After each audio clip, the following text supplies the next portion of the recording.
Lines and Legacies Genealogy Services. And today we're going to talk about how you can find what your ancestor did as an occupation.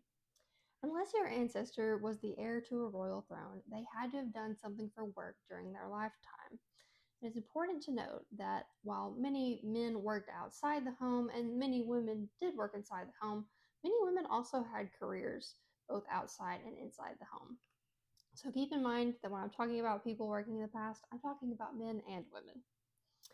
So starting on the 1850 census, you can find occupation information, and it's listed for each person in the household. A lot of times you'll see things like farmer, merchant, coal miner, and for women, common things might include just the word domestic, which means that they worked at home, keeping the house and taking care of their children. You may also see things like seamstress, weaver, washer, and then many women also did business deals just like men did alongside their husband or in their own right, depending on the state area. As we all know, slavery was an unfortunate reality of American life up until the end of the Civil War. But in the post-war period, an organization called the Freedmen's Bureau was created. So if you have Black or African American ancestors, Freedmen's Bureau records are going to be a wonderful place for you to find what your ancestors were doing once they were emancipated. You can find who they were working for, what they were doing, and different things like that. You may also find things like educational information in the Freedmen's Bureau records, as some people began to learn various trades in that post-war period. Freedmen's Bureau records are available on Family Search using their full text search feature. That's a great place to start, and it's also a free resource. Another place that you can find information about your ancestor and what they did for work is the agricultural schedules that were issued along with the federal censuses.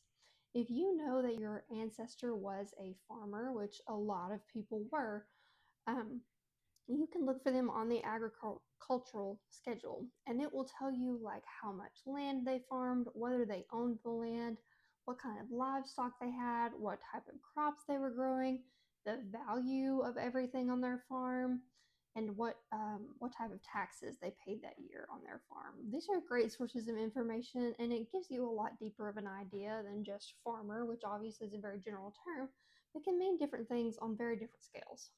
Another great way to find out what your ancestor did for work are city directories.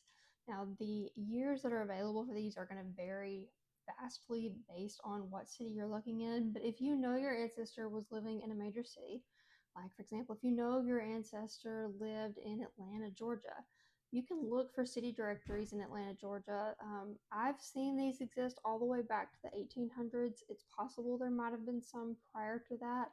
Most of the ones I've personally encountered are from the late 1800s, and up. Obviously, phone books are not so much a thing anymore, but back in the day, they would have directories that listed the address and phone number of everybody that lived there, and it also listed their occupation. I've seen records for both men and women in these. I've seen one for my ancestor who worked as a nurse in Nashville. Ancestry has these. Family Search has them too. If you're using Family Search, you can try a full text search. If you're using Ancestry, you can just search their city directory collection. But these are wonderful. I use them a lot, and you can learn a lot. And I also love that they often include the address of the person. So you're kind of killing two birds with one stone by finding out what they did and where they lived while they were doing it, especially because some people often lived in cities for a temporary period of time while they worked somewhere like a factory. Another place that you can look for occupation information for your ancestor is actually military records. Now, obviously, this is going to be limited to things that they did while in the military, but it can give you an idea of what they may have been doing before or after their time in the armed forces. So I've used records for my ancestor, like a Union compiled military service record for one of my ancestors, to say that he was a blacksmith for the Union throughout the course of the war. So this gave me a hint as to, like, he may have been doing this before the war started, and he did continue doing it after the war. A lot of times when people joined the military, they brought with them trades and skills that they already had, whether that was blacksmith, carpentry, things like that. These can help you know, especially for men, like what they were doing before and what they may have been doing after if they picked up any new skills in the military. You can find records like compiled military service records at Fold 3, Ancestry, the National Archives, and Family Search. Another place that you can find records for your ancestor and their occupation are historic newspapers. Historic newspapers are great, especially if you have an ancestor that may have started their own business or something like that. You can find old advertisements. Sometimes they will also list, like, I found records for like an ancestor that had a minor accident at a factory one time. He was listed in the newspaper, and I was able to see that he worked at this specific factory. You can find newspapers on places like newspapers.com, or you can use Chronicling America for free to look at historic newspapers. But those are a great way to find what your ancestor may have been up to, especially if you think they may have owned their own business.